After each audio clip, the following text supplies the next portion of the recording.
বাংলা সাহিত্যের ইতিহাসে বাইশা বা বাইশ কবি ব্যাপারটা কি সেটা একটুখানি জেনে নেওয়া খুব দরকার। যেমন বাইশা হচ্ছে বহু শ্রুতি এবং বহু কবির চিন্তা চর্চায় মনসামঙ্গল কাব্যধারায় বিকশিত হয়ে ওঠা। তবে দৈনন্দিন পূজা ও পাঠে ঘটে জনপ্রিয়তা এবং কাব্যের কোজাগরি প্রতিষ্ঠা লাভ হয় পূর্ববঙ্গে, অর্থাৎ এই বাইশা কিন্তু পূর্ববঙ্গের।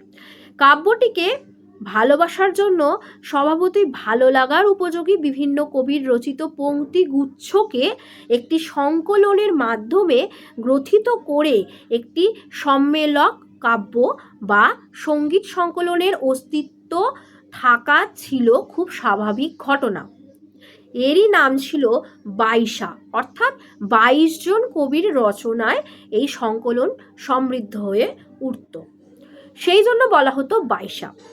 চট্টগ্রাম, বরিশাল, ত্রিপুরা, ময়মনসিংহ, শ্রীহট্ট ইত্যাদি অঞ্চলেই এর প্রচলন বেশি ছিল, কেননা এই কাব্যের প্রামাণিকতা পুঁথি দ্বারা সমর্থিত নয়।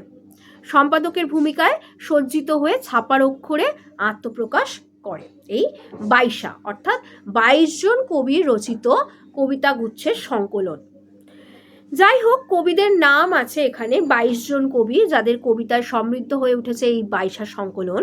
এই 22 জন কবির মধ্যে ছিলেন বিশ্বেশ্বর, বর্ধমান জেলার, অকিঞ্চন দাস, রঘুনাথ দ্বিজ, রমাকান্ত, জগন্নাথ বিপ্র, বংশীদাস, সীতাপতি, রাধাকৃষ্ণ, বল্লভ ঘোষ, নারায়ণ দেব, গোপীচন্দ্র, জানকীনাথ, কমল নয়ন, যদুনাথ, বলরাম, হরিদাস ভট্ট, রামনিধি, পান্ডুয়া, অনুপচান্দ ভট্ট, রামকান্ত, মহিদাস দ্বিজ, দ্বিজ হরিদাস।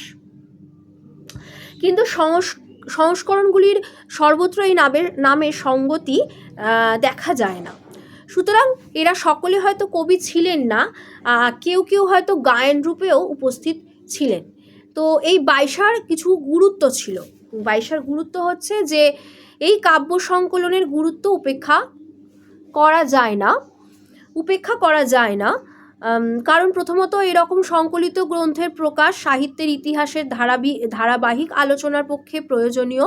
প্রাচীন সাহিত্যে দেখা যায় সদুক্তি কর্ণামৃত, যেটা আমরা দেখি, সেই সদুক্তি কর্ণামৃত, গাথা সপ্তশতীর মতো রচনা। ইংরাজি সাহিত্যেও দেখা গেছে টমসনের miscellany poems written by the most eminent hand 1684 সালে। তো এই হচ্ছে মানে মোটামুটি সেদিক থেকে এই ধরনের একটি আঞ্চলিক কাব্য সংকলন থাকা নিশ্চয়ই বাঞ্ছনীয়। তো এক্ষেত্রে দেখা যায় বাইশা বলতে এখানে আমরা যা বুঝলাম, মোটামুটি 22 কবির রচিত কবিতার সংকলনকে আমরা বাইশা বলছি। আজকের বাইশা আলোচনা এখানেই শেষ করলাম। Thank you students, thank you so much.